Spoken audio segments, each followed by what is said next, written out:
Good morning all of you. How are you all?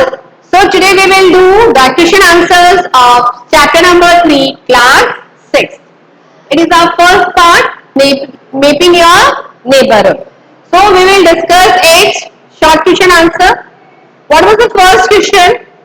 What role do road networks play in connecting different areas and facilitating economic activities? कि हमारी life में roads जो है वो क्या role play करते हैं, किस तरह से ये हमारी इकोनॉमिक एक्टिविटीज को कंटिन्यू में हेल्प करता है. तो आंसर है इसका, road networks connect areas enabling the smooth movement of goods and people. This facilitate economic activities by making transportation efficiently. It allows businesses to distribute products, connect orchards, and boost overall economic development in different regions. देखिए, अगर road की facility available नहीं होगी तो हम कैसे हमारा जो प्रोडक्ट्स है, गुड्स है, वो लोगों तक पहुंचाएंगे. मतलब for providing, or we can say for distributing our product we require road channels. अगर रोड नेटवर्क हमारे पास अवेलेबल नहीं होगा so we are unable to distribute our product to the customer or the consumer.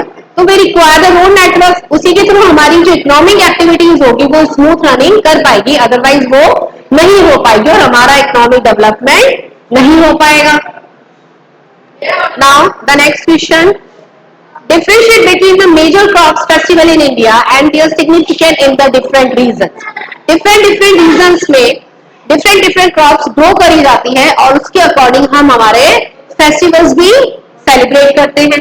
Like the Pongal is the primary in South India, marks the harvest expressing gratitude to nature for crops, reflecting regional agricultural significances. Makar Sankranti is celebrated in different regions of India to celebrate the winter crops, harvest rice and sugar. जैसे south India में Pongal celebrate किया जाता है. Pongal celebrate क्यों किया जाता है? ये भी एक नई क्रॉप्स की बिगनिंग के लिए, जो हम पुरानी क्रॉप्स कर चुके हैं उसकी हार्वेस्टिंग हो चुकी होती है, पुरानी क्रॉप्स हार्वेस्ट हो चुकी है, नई क्रॉप्स अब ग्रो करी जाती है, उसका सिंबल होता है ये हमारा पोंगल वाला फेस्टिवल. मकर संक्रांति जो है, मकर संक्रांति भी हमारे जॉय का फेस्टिवल है. ये ग्रो इस सीजन में हम rice and sugarcane grow करते हैं. ये हमारी दोनों विंटर क्रॉप होती है. तो due to this reason we celebrate Makar Sankranti. तो they are the some specific reason due to which we celebrate our festivals and these festivals are depend upon the crop production, कि कौन सी क्रॉप किस season में grow करी जाती है और उसके अकॉर्डिंग हम हमारा सेलिब्रेशन करते हैं फेस्टिवल्स का. Now the third question is, what are the potential challenges and benefit of living in a region with diverse geographical features. अब ये क्या क्वेश्चन पूछ रहा है हमसे कि हम क्या चैलेंजेस फेस करते हैं. किसी पर्टिकुलर रीजन में रहने के कुछ फायदे भी होते हैं तो कुछ नुकसान भी होते हैं. सभी लोगों के लिए सारे ज्योग्राफिकल फीचर्स फेवरेबल नहीं होते. अब हमारा आंसर ये है, living in a region with diverse geographical features can bring challenges like natural disaster, transportation difficulties, climate variation and limited resources. इसका मतलब ये है कि अगर हम किसी भी रीजन में रह रहे हैं वहां पे ज्योग्राफिकल फीचर्स हमें मिलेंगे ही मिलेंगे. अब ज्योग्राफिकल फीचर से क्या मतलब हुआ, मान लीजिए हम फ्लैट लैंड पे रह रहे हैं, फ्लैट लैंड पे रह रहे हैं तो वहां पे भी नेचुरल डिजास्टर हो सकता है.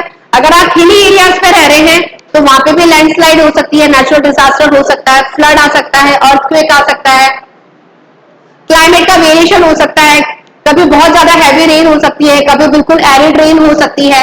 रिसोर्सेज अवेलेबिलिटी पे डिपेंड करता है.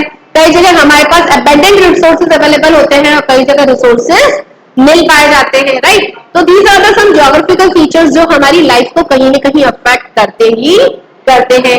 However, it other benefits like unique landscape, biodiversity, tourism opportunities and varied economic activities. हालांकि हमारे जो क्लाइमेट वेरिएशन हमारे यहाँ पे पाया जाता है ये हमारे टूरिज्म को भी अट्रैक्ट करता है. तो इट प्रोवाइड्स अपॉर्चुनिटी और we can say it gives economic benefits to the tourism sector.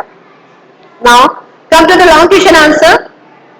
Our first long question is that discuss the advantage and disadvantage of settling in a mountainous region. अब हमारा question ये है कि advantage और disadvantage बताने हैं आपको mountain region में रहने के. अगर आप माउंटेन रीजन में रहते हैं या हिली रीजन में रहते हैं तो उसके क्या बेनिफिट है और उसके क्या ड्रॉबैक है. देखिए हम सबको पता है कि माउंटेन रीजन में हम घूमने जाते हैं, हिली एरियाज में हम घूमने जाते हैं. क्यों? क्योंकि ये हमारे लिए एक सीनिक ब्यूटी है. हम टूरिस्ट को वो अट्रैक्ट करता है तो हम उसको देखने जाते हैं. लेकिन जो वहां पर ऑलरेडी फिक्स है, जो परमानेंटली वहां पर सेटल डाउन है, अगर हम उनसे पूछें तो उन्हें बहुत सारे प्रॉब्लम्स का वो सामना करना पड़ता है. बहुत हैवी स्नो हो जाती है तो उनको प्रॉब्लम है, लैंडस्केप हो जाता है तो उनको प्रॉब्लम है, राइट. तो due to the climate variations they have to face many problem. Now come to the answer. Setting in a mountainous region offers stunning landscape, fresh air and recreational activities. हालांकि mountain में रहना बहुत अच्छा लगता है, हमें वहाँ पे सीनिक ब्यूटी देखने को मिलती है, फ्रेश एयर मिलती है, राइट. अलग अलग तरह के एडवेंचर्स हमें वहाँ करने को मिलते हैं, ट्रैकिंग वगैरह करने को मिलता है जो हमारे यहाँ पे पॉसिबल नहीं होता है. However, it comes with the challenges like difficult transportation. लेकिन हिली एरियाज पे ट्रांसपोर्ट करने में बहुत ज्यादा प्रॉब्लम होती है क्योंकि जितना टूरिस्ट प्लेस जाएगा उतनी इकोनॉमिक एक्टिविटीज को बूस्टअप मिलेगा. तो ट्रांसपोर्टेशन का प्रॉब्लम बहुत ज्यादा हो जाता है हिली एरियाज पे, ट्रक्स वगैरह का जाना, राइट. तो it's very tough one. Limited arable agriculture करने के लिए हमें एरेबल लैंड मिलना भी बहुत ज्यादा मुश्किल हो जाता है वहां पे. And the risk of landslides, of course hilly areas में लैंडस्लाइड्स का हमेशा एक थ्रेट बना रहता है. The scenic beauty may attract tourism bringing economic benefit but extreme weather condition can be a drawback. वहां की सीनिक ब्यूटी हम टूरिस्ट को अट्रैक्ट जरूर करती है लेकिन वहां की जो वेदर कंडीशन है, क्लाइमेट कंडीशन है, वो कभी भी अनसुटेबल हो जाती है और हमें उस ड्रॉबैक का सामना करना पड़ता है. Despite challenges, mountainous regions provide a unique lifestyle with culture richness. लेकिन वहाँ का कल्चर हमें देखने को मिलता है, वहाँ का लाइफस्टाइल देखने को मिलता है जो बिल्कुल डिफरेंट होता है, यूनिक होता है हम लोग के यहाँ से. And close knit communities often find ways to thrive amidst of the challenges. हालांकि वहाँ की कम्युनिटीज साथ में मिलके इस चैलेंजेस को, इस थ्रेट को रोज फेस करती है और साथ में रहती है. तो it is the answer of why we are facing the challenges in living in the mountain areas और द हिली एरियाज. आ रहा है बच्चे समझ में? देखो अगर इसको अच्छे से क्वेश्चन आंसर्स को हमने समझ लिया ना बेटा तो ये इजीली लर्न हो जाएंगे. और बेटा रटने की जरूरत नहीं है इन आंसर्स को, आप अपनी ओन लैंग्वेज में भी एग्जाम्स में आंसर्स को लिख सकते हैं, right. Hope you all understand. Now move to our next question, that is long question answer of second. Explain the role of agriculture in human lifestyle. Provide example of significant crops or livestock that are important to our region. As we all know that India is the agriculture sector.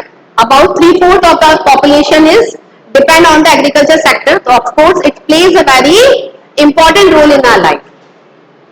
Agriculture is vital for human life as it provides food and resources. In some regions, rice and wheat are crucial crops offering staple food. As we know, the rice and wheat are the staple food for the India. Right, northern side we need wheat and the south side or we can say the west side they require rice in the large quantity. Farmers rear livestock. For the farmers, livestock rearing is also very important, like cows, buffaloes, sheep, hen, right? So these are the some livestock animals. These activities not only fulfill daily nutritional need but also support the local economy. ये हमारी local needs को ही fulfil नहीं करता है बल्कि ये हमें एक फाइनेंशियल सपोर्ट भी करता है. Agriculture play a central role in sustaining community, ensuring security and economic stability in our region. Agriculture जो है बहुत इंपॉर्टेंट रोल प्ले करता है, ये हमारी कम्युनिटी को सिक्योरिटी प्रोवाइड करता है. अब सिक्योरिटी कैसे? जो फार्मर्स टोटली एग्रीकल्चर के ऊपर डिपेंड करते हैं इनके लिए एक बहुत सिक्योरिटी या हम कहें बोनस वाला पॉइंट होता है इन लोगों के लिए. Now come to the last question. How does an efficient road network contribute to the development of the reason?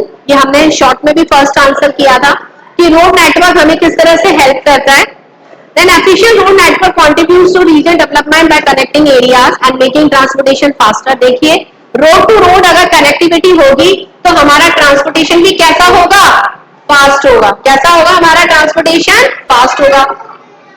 इससे हम हमारा गुड्स और लोग जो गुड्स एंड सर्विसेज प्रोवाइड करते हैं वो एक जगह से दूसरी जगह पे इजीली मूवमेंट कर पाएंगे. इससे हमारा ट्रेड बूस्टअप होगा. It improve accessibility, attract business. इससे हमारे बिजनेस अपॉर्चुनिटी के चांसेस और बढ़ जाएंगे. हम हमारा बिजनेस दूसरी जगह पे भी स्प्रेड कर पाएंगे अगर हमारे पास रोड फैसिलिटी होगी. It around create job facility also and it enhance the connectivity promoting regional growth and development. तो ये हमारा ओवरऑल इकोनॉमिक ग्रोथ करेगा, हमारी रीजन की डेवलपमेंट करेगा. तो students our question answer of chapter number 3 is over. Hope you all understand बेटा. Now you have to do this in our notebook also. Our question answer is complete. In the next session, we will do the question answer of chapter number 4, which is its second part, mapping on neighborhood part second. So, do all the question answers. Okay?